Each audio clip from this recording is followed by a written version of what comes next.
मैंने कैसे शुरुआत की या स्कूल में थोड़ा सा दिमाग में था, तो हाँ, स्कूल में थोड़ा सा कहीं सोचा था, कहीं शायद पढ़ लिया होगा, कहीं सुन लिया होगा कि नहीं IAS ऑफिसर नाम की कोई चीज़ होती है।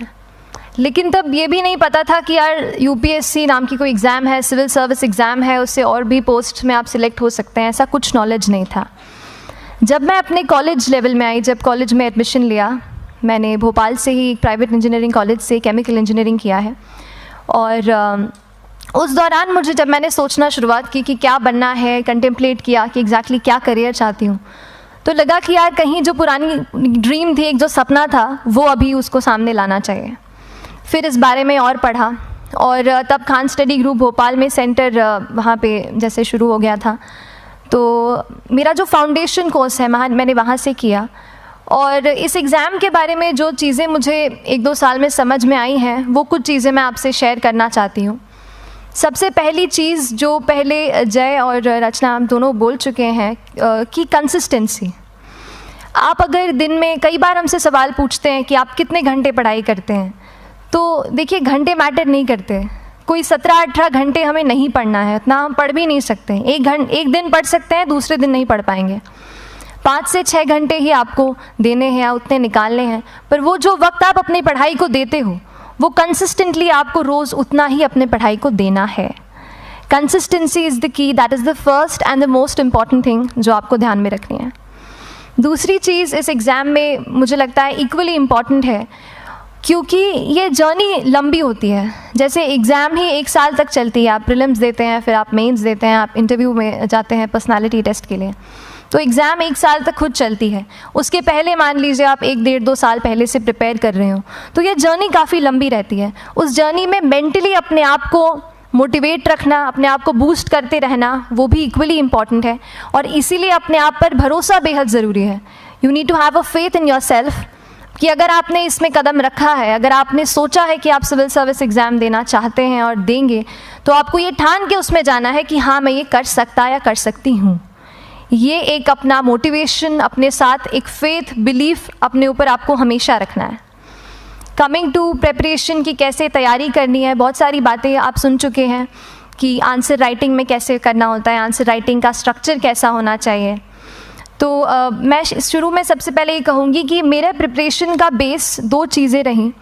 पहला था करंट अफेयर्स। करंट अफेयर्स इसलिए मैंने उसको उसी से शुरुआत की क्योंकि करंट अफेयर्स सबसे इंटरेस्टिंग पार्ट होता है।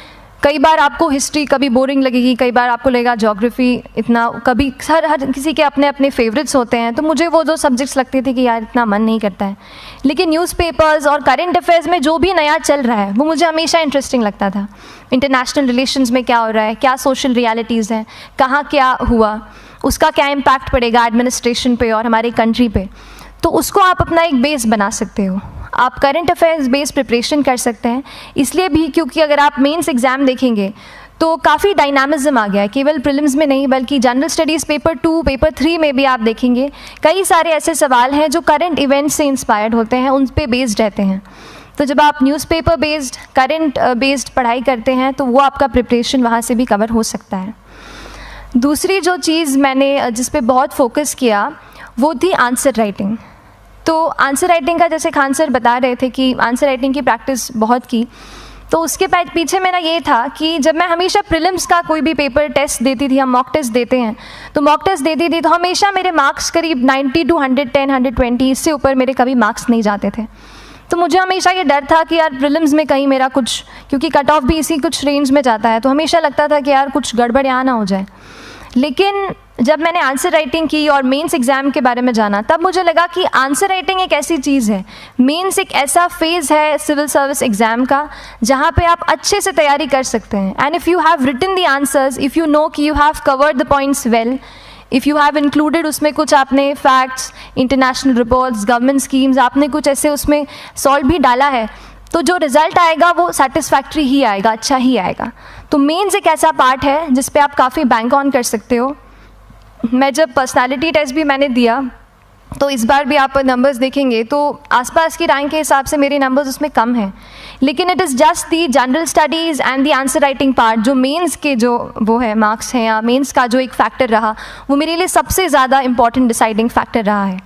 तो अपना एक्सपीरियंस यही बताऊंगी कि आंसर राइटिंग पे आप विशेष फोकस कीजिए। जैसा स्ट्रक्चर आपको बता ही चुके हैं कि इंट्रोडक्शन में कैसे आपको शॉर्ट रखना है, बॉडी एंड देन कंक्लूजन, उसमें छोटी चीज़ जैसे मैं अभी मेंशन कर रही थी, आप एक इंश्योर कीजिए कि देखिए जो भी एग्जामिनर आपकी कॉपी चेक कर रहे हैं वो दिन में 10, 15, 20 कॉपीज़ चेक कर रहे हैं, तो उन सब से आपको अलग कैसे आप अपनी कॉपी दिखा सकते हो, ये चीज़ आपका प्रेजेंटेशन और आप जिस तरीके से आंसर लिखते हो कंटेंट को, वो मैटर करेगा। आप इंश्योर कर सकते हैं कि आपके आंसर में कुछ फैक्ट्स, गवर्नमेंट की स्कीम्स, कुछ कमिटीज़ बैठती हैं, जैसे एक प्रिवेसी पे justice BN Shri Krishna committee की रिपोर्ट आई है, तो आप मान लीजिए आपको कोई प्रिवेसी पे सवाल आ गया तो आपने उन कमेटी का नाम कोट कर दिया। ऐसे बहुत सारी कमिटीज़ होती हैं। कुछ इंटरनेशनल रिपोर्ट्स आते हैं, वो आप उनको इनके बारे में लिख सकते हैं। इंडिया का मैप आप बना सकते हैं। मैंने सीख लिया था कि 10-15 सेकेंड्स में कैसे जल्दी से मैप बनाना है और उस पर कैसे पॉइंट कुछ करना है, कुछ लोकेट करना है। तो ये कुछ ऐसी चीज़ें हैं जो आपके आंसर्स को एनरिच करेंगी और प्रेजेंटेबल बनाएंगी। तो इस तरीके से आंसर्स पे जैसे हम क्लास करते हैं, लेकिन उसके साथ साथ आपको ये कोशिश करनी है कि 1 से 2 आंसर पर डे आपको ज़रूर लिखने ही लिखने हैं, apart from the test series that you are doing. Answer writing से 2-3 चीज़ें होती हैं, ना केवल हमारी एक लिखने का हमें समझ आता है हम क्या लिखते हैं कैसा है, पर हमारा कॉम्प्रिहेंशन भी इम्प्रूव होता है। हमें कितना समझ में आया वो भी हमें खुद समझ आता है जब हम आंसर्स लिखते हैं। और इसीलिए आंसर राइटिंग पे आप फोकस कीजिए, 1 से 2 आंसर ज़रूर लिखिए।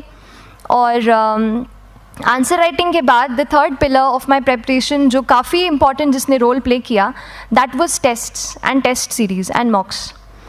देखिए हम पढ़ रहे हैं यहाँ पर, I will also come to the point कि हम कैसे दिल्ली, भोपाल और इंदौर में प्रिपेयर करके बिना दिल्ली जाए हम कैसे कर सकते हैं, I will come to that point. पर उसके पहले टेस्ट की थोड़ी बात कर लेती हूँ कि टेस्ट देना क्यों ज़रूरी है। हम ये जो एग्ज़ाम दे रहे हैं सिविल सर्विस की, ये एक ऑल इंडिया लेवल एग्ज़ाम है and this cut throat competition. तो उसके लिए आप केवल पढ़ते रहें, सारी बुक्स, मटेरियल्स, स्टैंडर्ड ये करंट का सब पढ़ लें, लेकिन अगर आप ये नहीं जज कर पाए कि आपका क्या लेवल है at an all India level, तो चीज़ें समझ में आप नहीं, मतलब आप आगे नहीं बढ़ पाएंगे या सही डायरेक्शन नहीं पकड़ पाएंगे। तो इसलिए आप टेस्ट से घबराइए मत। कई बार टेस्ट का इनर्शिया होता है, ऐसे लगता है कि जब तक पूरा सिलेबस कंप्लीट नहीं कर लूँ तब तक टेस्ट नहीं दूंगा, लेकिन सच में बात ये होती है कि जब तक हम GS के मतलब पेपर देने अंदर भी घुसते हैं ना, तब भी उस सेकंड पे लग रहा होता है कि कुछ छूट गया है हमारा। तो ये चीज़ होगी ही, इसीलिए ये मैं कभी मत सोचिए कि जब तक पूरा सिलेबस नहीं कर लूँ टेस्ट नहीं दूंगा। जैसे आपका एक थोड़ा बेस बन जाता है प्रिपरेशन का, आप टेस्ट दीजिए, चाहे वो प्रीलिम्स का MCQ का टेस्ट हो या मेंस का राइटिंग स्किल की प्रैक्टिस हो, टेस्ट पे आप फोकस कीजिए। उसके बाद टेस्ट केवल देने के लिए नहीं देना है, उसको एनालाइज भी अच्छे से करना है। When you get the answer hints, when you get the answer keys, analyse properly कि आपकी क्या गलती हुई है और उससे भी सीखने की कोशिश कीजिए कि क्या कुछ नया मुझे इस टेस्ट पेपर से या इस आंसर कॉपी से मिल सकता है। तो इस तरह से टेस्ट पे भी आप फोकस कीजिए। And I will come lastly to the point कि जब मैंने प्रिपरेशन शुरू की थी अपने कॉलेज के 2nd ईयर 3rd ईयर आते आते, तो मन में बहुत सारे फियर्स थे। मैं भी एक नॉर्मल फैमिली से हूँ, मेरे फैमिली में किसी ने आज तक सिविल सर्विस का पेपर भी नहीं लिखा था, तो मन में बहुत सारे फियर्स थे, डाउट्स थे, क्या होगा, कैसे होगा। तो हो सकता है आपके मन में भी ऐसा हो। और हम जैसे यहाँ रहते हैं, हम सोचते हैं कि दिल्ली जाना तो सबसे ज़रूरी है, उसके बिना तो ये एग्ज़ाम हो ही नहीं सकती। तो उस पर मैं एक चीज़ बताना चाहूँगी कि जैसे KSG जैसे इंस्टीट्यूट हैं, जो फैकल्टी भी हमें वही मिलती है जो दिल्ली में पढ़ा रहे हैं, तो ये एक बहुत पॉजिटिव पॉइंट है कि क्वालिटी का कोई दिक्कत नहीं आएगी। बस एक चीज़ है, आप ज्वाइन करते हैं class, that will only provide you a direction. वो आपका रास्ता दिखा सकते हैं आपको कि इस रास्ते पर आपको चलना है, लेकिन चलना उस रास्ते पे आपको खुद है। You have to work on your own. कभी ये मत सोचिए कि मैं वहाँ नहीं जा पा रहा हूँ तो नहीं हो सकता, यहाँ है, तो हम एक्सक्यूज़ेस बनाते हैं। कई बार चैलेंजेस आते हैं। तो मैंने कॉलेज के साथ प्रिपरेशन की, तो उसमें भी काफ़ी दिक्कत आती थी। कभी कभार कॉलेज की एग्ज़ाम होती थी तो इसमें मैं अपना उतना वक्त नहीं दे पाती थी।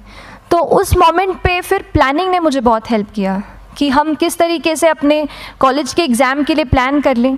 जैसे मैंने इंजीनियरिंग की है और मुझे पता है कि हम इंजीनियर्स 1 महीने से ज़्यादा पहले से पढ़ते नहीं हैं। पढ़ते हैं क्या?